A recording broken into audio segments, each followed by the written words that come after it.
फजील साहब, मैं आपके पास आ रहा हूँ और जो बात आप कई बार कह चुके, कई बार प्रेडिक्ट किया कि पता नहीं क्या जो मुस्लिम देश है, अरब मुल्क है, चल रहा है, हम नहीं जान पाते। आज एक खबर आई है बहुत बड़ी। खबर ये आई है कि जिस तरह से ईरान के बारे में बार-बार ये खबर आती थी कि वो न्यूक्लियर पावर खुद को बना रहा है।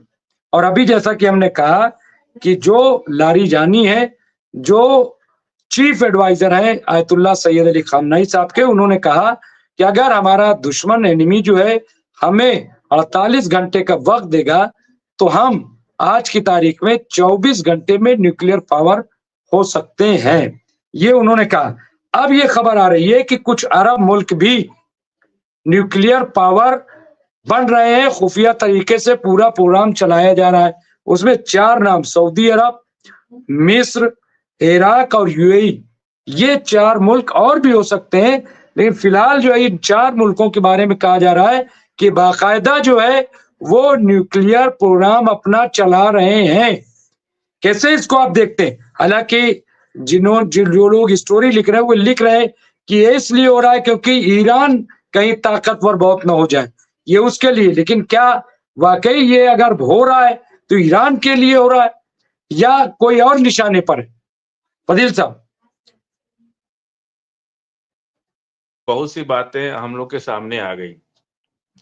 एक तो बात न्यूक्लियर पावर की है। ये गांव में ना एक कहावत है कि कोड़िया थूक से डरवावे। समझ रहे हैं आप? समझते हैं इस बात को? बाकी कैप्टन साहब समझते होंगे क्योंकि ये हमको लगता है नहीं पूर्व नहीं, मैं के भी हैं। समझ गया। और तेजावत साहब भी भाई लिटरेचर के आदमी है, सब हिस्ट्री के हैं, वो समझते हैं कि कोड़ी चूंकि उसके बारे में ये है कि अगर वो थूक दे तो दूसरे भी कोड़ हो जाए, तो इसलिए हाँ, वो कहता है ज्यादा बोलोगे तो थूक देंगे तुम्हारे ऊपर, यानी तुम्हें कोड़ी हाँ, बना देंगे। ज्यादा जी। कोड़ कोड़ मत कहो हमको। लोग चिढ़ाते हैं ना कि कोड़ी है तो कहता अभी थूक देंगे तो तुम भी हो जाओगे। वही हाल जो है अब न्यूक्लियर पावर की हो गई है। अब न्यूक्लियर पावर कोई ऐसी चीज नहीं है जो छुपी किताब हो, उसका फार्मूला पूरी दुनिया जान चुकी है। जो बनाना चाहे बना ले, पैसा जिसको खर्च करना है, जिसके पास पैसे हैं वो चाहता है कि हम भी जो है हम भी दिखा दे कि हम भी पाँवजेब पहन के आए हैं। हमको ये मत समझो कि हमारे पैरों में घुंघरू नहीं है, हम भी घुंघरू बांध सकते हैं। बस यही है और कुछ नहीं। जैसा मर्सिडीज गाड़ी लेके एप्पल का आईफोन लेकर के लोग दिखाते हैं ना, फोन तो वही है जो हमारा भी काम करता है, आपका भी काम करता है। तो अब न्यूक्लियर पावर के बारे में जान लीजिए कि ये भी एक फैशन हो गया है। जिसके पास पैसा है बना ले। और सऊदी अरब का नाम आपने लिया ना, तो सऊदी अरब का कस्टोडियन जो है पाकिस्तान है। उसकी आर्मी से एग्रीमेंट है कि जब भी सऊदी अरब को जरूरत पड़ेगी पाकिस्तान आर्मी उसको अपनी मदद देगी। तो पाकिस्तान ऑलरेडी न्यूक्लियर पावर है ही, उसमें क्या दिक्कत है? उसके पास तो पावर है ही है न्यूक्लियर। आज तक आपने टर्की को नहीं सुना होगा। टर्की को आज तक नहीं सुना होगा कि वो न्यूक्लियर पावर बनना चाहता है या बना लिया है, चाहे कुछ ऐसा नहीं है, उसके बारे में कोई चर्चा नहीं होती। क्योंकि उनको लगता है कि हम इस फैशन में ना दौड़े। सबका अपना अपना तरीका होता है। रहा सवाल पुरानी, अगर हम युद्ध का जो तरीका है, आज दुनिया में 2 युद्ध चल रहा है, एक यूक्रेन का, एक फिलिस्तीन का। और दोनों युद्ध को आप एक दूसरे से बिना जोड़े बात नहीं कर सकते। आज सीज फायर इजराइल करेगा, तब होगा जब यूक्रेन पर भी रूस का, अमेरिका क्या जानता है क्यों सबसे पहले ट्रंप ने पुतिन से बात किया? क्योंकि उसे पता है कि जब तक पुतिन को हम गुड फेवर में नहीं लेंगे तब तक ईरान कंट्रोल नहीं होगा, जब तक ईरान कंट्रोल नहीं होगा तब तक फिलिस्तीन और हमास और लेबनान कंट्रोल नहीं होगा।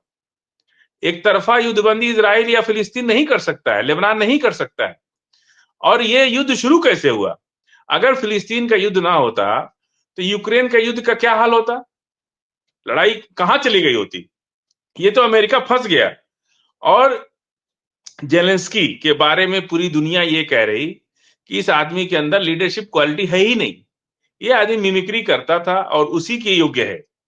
बेवजह अपने देश को पिटवा दिया, मतलब अमेरिका के चढ़ाने में।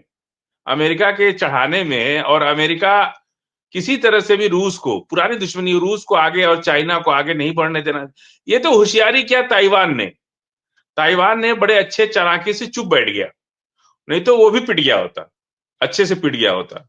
काफी फैक्ट्रियां वगैरह वहां से कुछ दुबई शिफ्ट हो गई, कुछ और कंट्री में शिफ्ट हो गई। तो उसको लगा कि हम तो ये हल्ला गुल्ला करके हम अपना ही नुकसान कर रहे हैं।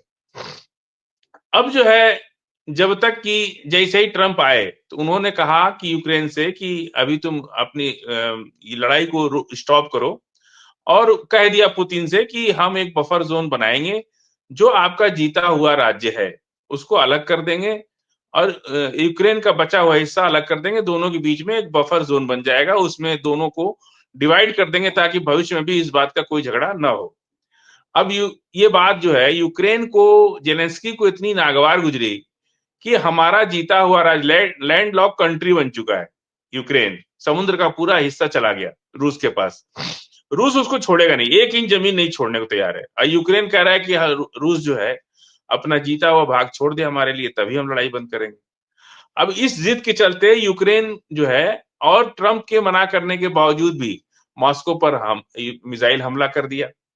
ऐसा लग रहा है कि आज भी वो बाइडेन की बात ही मान रहे हैं, वो नहीं समझ रहे कि अब चीजें बदल चुकी हैं।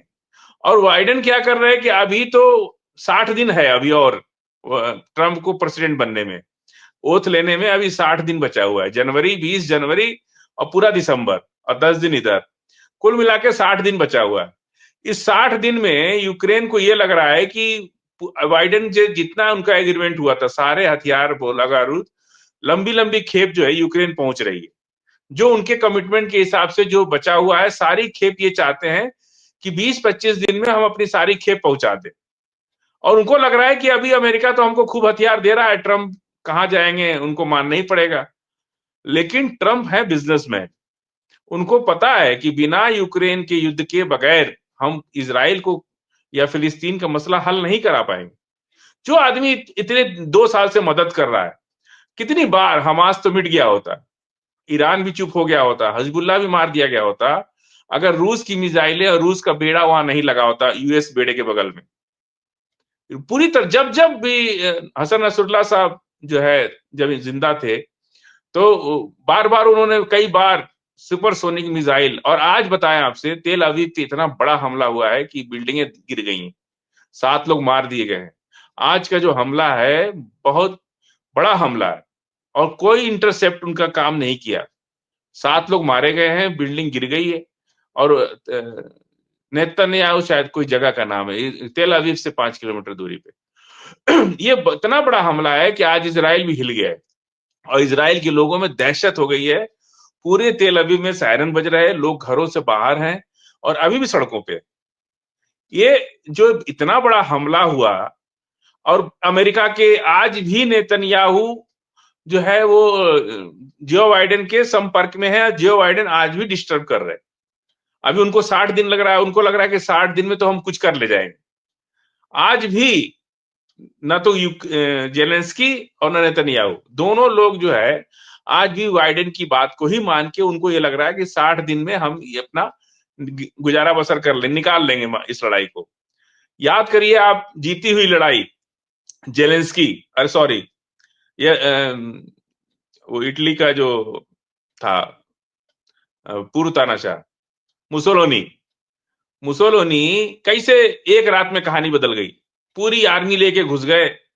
और एक बात हिटलर ने कह दी अपने प्रेस कॉन्फ्रेंस में कि हम जनवरी के बाद, यूएसएसआर था, अभी भी यूएसएसआर है, तो हम जनवरी के बाद, क्योंकि रूस में ठंड बहुत पड़ती है और इतनी ठंड पड़ती है, तो उन्होंने कहा, जब बातें बात में देखी, ज्यादा बोलना भी खतरनाक होता है, उन्होंने कहा हिटलर ने कि हम जनवरी के बाद इसको देख लेंगे।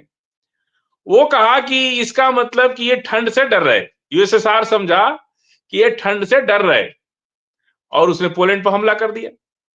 आज जैसे ही हमला किया, आपको मैंने पढ़ा है कहीं कि उनके सैनिक जो है खड़े खड़े जम गए।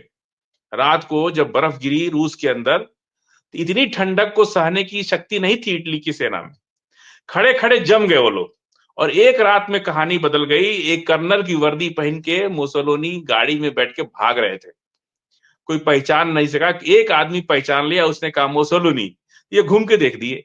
जैसे अगर आपको लेने मुमताज भाई, तो एकदम से आप तुरंत घूम जाते हैं। उसने कहा मुसोलिनी, घूम गए, और पब्लिक ने पकड़ लिया। उसके बाद सबको पता है क्या हुआ। एक औरत तो लाइट पोल से टांग दिया, और उसकी एक गर्लफ्रेंड थी, उसको भी टांग दिया मार करके। और किसी को लोग पेशाब कर रहे थे, कोई थूक रहा था, उसको उतार करके, और एक औरत चूहा, मरा हुआ चूहा लेके आई नाली में से निकाल के, और उसके मुंह में ठूस दिया। कहा कि इसी मुंह से बहुत बड़ा बड़ा भाषण देता था, बहुत बोलता था ये। इस तरह की जो पब्लिक की जब नाराजगी हो जाती है ना, तो राजशाही समाप्त हो जाती है। देखिए, आर्मी अपना काम करती है, लेकिन आर्मी के पीछे जो पॉलिटिकल जो ताकत होती है, जो एडमिनिस्ट्रेशन होता है, जो हेड होता है, उसके मन मिजाज की बहुत बड़ी कीमत होती है। आर्मी अपना काम करी और ये लोग छोड़ देंगे, या इनकी इनकी ताकत कितनी है, ये नहीं ऑर्डर कर रहे कि आप करो कुछ, क्योंकि उन्हें पता है ना कि हमारे पास मरकावा टैंक कितना है, हमारे पास कितना हथियार है। और आज तक जो मरकावा टैंक को ये दुनिया में दिखा रहे थे, उसको तो हमास ने ही मार दिया ढेर सारा। अभी तो लेबनान तो शुरू नहीं हुआ था, शुरू में तो हमास ने ही मार दिया सारा टैंक इनका, पूरी ताकत उखाड़ दिया इनकी, इजराइल की। और ये लोग जो मिडिल ईस्ट को जो समझ रहे थे कि ये मुसलमान हैं और इनके पास कोई आर्मी नहीं है, कोई ताकत नहीं है, इनको दबाते जाओ दबाते जाओ दबाते जाओ। सद्दाम हुसैन साहब को मार दिया, यासिर अराफात से याद कीजिए आप, उनको वो कोई ताकत नहीं थी, वो फिर भी आवाज उठाए, और उनको भी अमेरिका ने मारा, प्लेन क्रैश में मारे गए, हेलीकॉप्टर दुर्घटना में। तो लगातार जो ये विरोध है ना, ये जो अंदर से जो आवाज निकल रही है मिडिल ईस्ट के लोगों की, ये सताए और दबाए हुए की आवाज है, जो लगातार 40 साल से दबाए जा रहे हैं। और सिर्फ यही नहीं, इनके बहाने, यूक्रेन के बहाने, फिलिस्तीन के बहाने, दुनिया के जो नेटो देश है, दुनिया के जो ईसाई देश हैं, और जो भी हैं, इनके साथ अपनी जीडीपी का 1% देने के बाद भी वो संतुष्ट नहीं है। वो अमेरिका से खौफ में है कि ये सारा पैसा हम लोग का ले रहे हैं, किस बात के लिए ले रहे हैं भाई। मैक्रोन बोल रहे हैं, बाकी लोग बोल नहीं रहे, लेकिन सब मैक्रोन की वहां में हाँ मिला। ये जो कमजोर देश है, ये सारे लोगों को मौका मिल गया कि इस बार अमेरिका को कहा जाए, दबाव बनाया जाए। नहीं तो 32 कंट्री है ना, उस दिन कैप्टन साहब, शायद हमको तो 22 मालूम था, लेकिन कैप्टन साहब ने कहा कि 32 है, तो मैं 32 ही मानता हूं। 32 में 8 देशों ने फिलिस्तीन के खिलाफ अमेरिका के साथ जाके यूएन में वोट किया, बाकी सबने तो फिलिस्तीन को अलग राष्ट्र बनाने का वोट किया। हर यूएन के प्रस्ताव में नेटो के सारे देशों ने अमेरिका के खिलाफ वोट किया है, कोई अमेरिका के दबाव में नहीं आया, सबने फिलिस्तीन का साथ दिया। तो ये क्या मैसेज जा रहा है कि इसका मतलब कि कहीं ना कहीं अंदर जो है गर्मी आ गई है। सभी नेटो के देश जो है, इनके चीजों, परिवार में भी जो मुखिया से कभी कभी परिवार के लोग असंतुष्ट होते हैं और घर में बंटवारा शुरू हो जाता है, वही हाल नेटो का है। ये लोग भी पिछले 30-40 साल से पैसा दे दे के अमेरिका सुपर पावर बनता रहा। किसके पैसे से? अपने पैसे से नहीं बन रहा है, वो 32 देशों के पैसे से बन रहा है।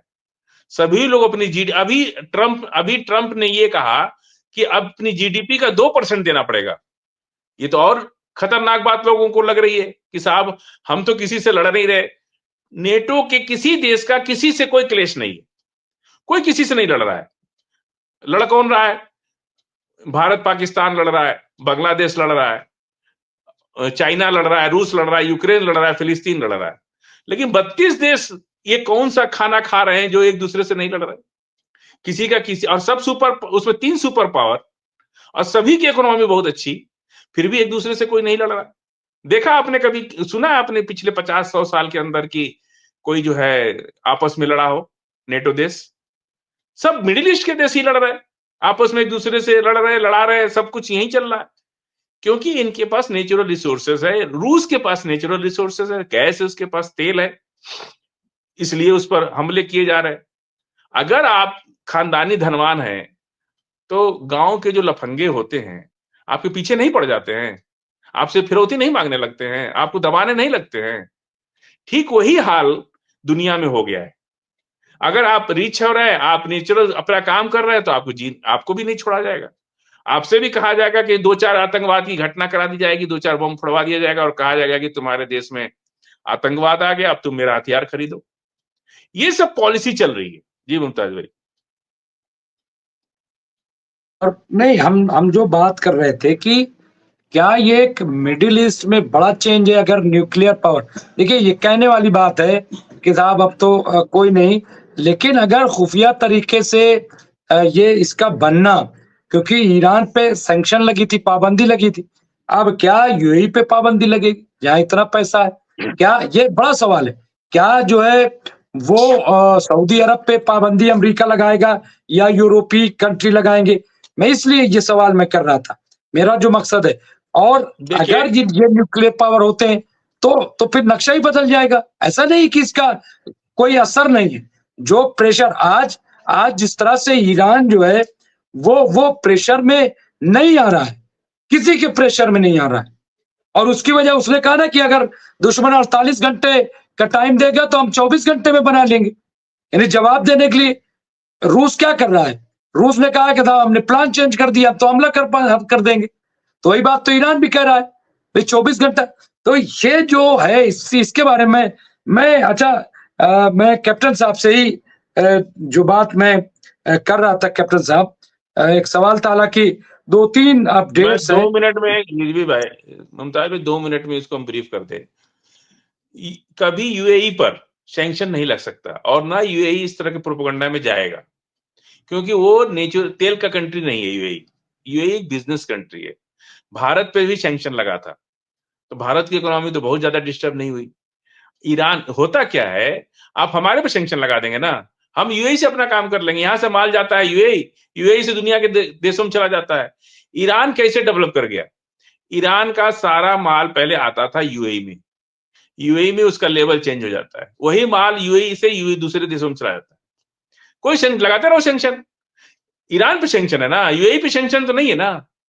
तो कोई भी माल, यूएई क्यों आगे बढ़ गया, इतना अमीर कैसे हो गया? पिछले 25-30 साल के अंदर दुनिया की सबसे बड़ी इकोनॉमी यूएई की हो गई, जिसके पास नेचुरल रिसोर्सेस के नाम पर कुछ भी नहीं है।